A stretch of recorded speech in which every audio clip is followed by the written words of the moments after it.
ಒಂದು ಅಳಿಲಿತ್ತಂತೆ. ಆ ಅಳಿಲು ಒಂದು ಕೆಲ್ಸಕ್ಕೆ ಹೋಗ್ತಿತ್ತು. ಕೆಲಸ ಏನು? ಬಾದಾಮಿ ಸುಲಿಯುವಂತ ಕೆಲಸ. 100 kg ಬಾದಾಮಿಯನ್ನ ಸುಲಿದ್ರೆ ಆ ಅಳಿಲಿಗೆ 10 kg ಬಾದಾಮಿಯನ್ನ ಸಂಬಳವನ್ನಾಗಿ ಕೊಡ್ತಿದ್ರು. ಸೊ ಅಳಿಲು ಒಂದು ವಾರ ಕುತ್ಕೊಂಡು 100 kg ಬಾದಾಮಿ ಸಿಪ್ಪೆಯನ್ನು ಸುಲಿದು 10 kg ಬಾದಾಮಿಯನ್ನು ಸಂಪಾದನೆ ಮಾಡುತ್ತೆ. ಆಮೇಲೆ ಅದಕ್ಕೆ ಅನ್ಸುತ್ತೆ, ಇನ್ನೊಂದು 500 kg ಸುಲಿದ್ಬಿಡೋಣ, 50 kg ಸಿಗುತ್ತೆ, ಆರಾಮಾಗಿ ಒಂದು ವರ್ಷ ಇದ್ಬಿಡ್ಬೋದು ಆರಾಮಾಗಿ ಅಂತ ಹೇಳಿ 500 kg ಬಾದಾಮಿ ಸಿಪ್ಪೆಗಳನ್ನು ಕೂಡ ಒಂದು ತಿಂಗಳು ಕುತ್ಕೊಂಡು ಸುಲಿಯುತ್ತೆ. 500 kg ಸುಲಿದಾಗ ಎಷ್ಟು kg ಸಿಕ್ತು? 50 kg ಬಾದಾಮಿ ಸಂಬಳವಾಗಿ ಸಿಕ್ತು. ಸೊ 50 kg ಬಾದಾಮಿನೂ ಕೂಡ ತಗೊಂಡು ಹೋಗಿ ಒಂದು ಕಡೆ ಸ್ಟೋರ್ ಮಾಡಿಕೊಂಡು ಆರಾಮಾಗಿ ತನ್ನ ಗೂಡಲ್ಲದು ತಿಂತಾ ಕೂತ್ಕೊಳ್ಳುತ್ತೆ.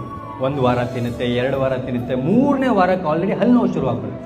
ಯಾಕೆ ಅಂತ ನೋಡಿದಾಗ ಆ ಬಾದಾಮಿ ಸಿಪ್ಪೆಗಳನ್ನ ಸುಲಿದು ಅದ್ರ ಹಲ್ಲೆಲ್ಲ ಸೌದೋಗ್ಬಿಡುತ್ತೆ. ಅದೇನಂತ ಯೋಚನೆ ಮಾಡ್ತು, ಚೆನ್ನಾಗಿ ಸುಲಿದ್ಬಿಟ್ಟು ನಾಳೆ ಕುತ್ಕೊಂಡು ತಿಂತೀನಿ ಅಂತ ಯೋಚನೆ ಮಾಡ್ತು. ಇದೇ ಒಂದು ಪರಿಸ್ಥಿತಿಲಿ ಎಷ್ಟೋ ಜನ ಇದ್ದಾರೆ.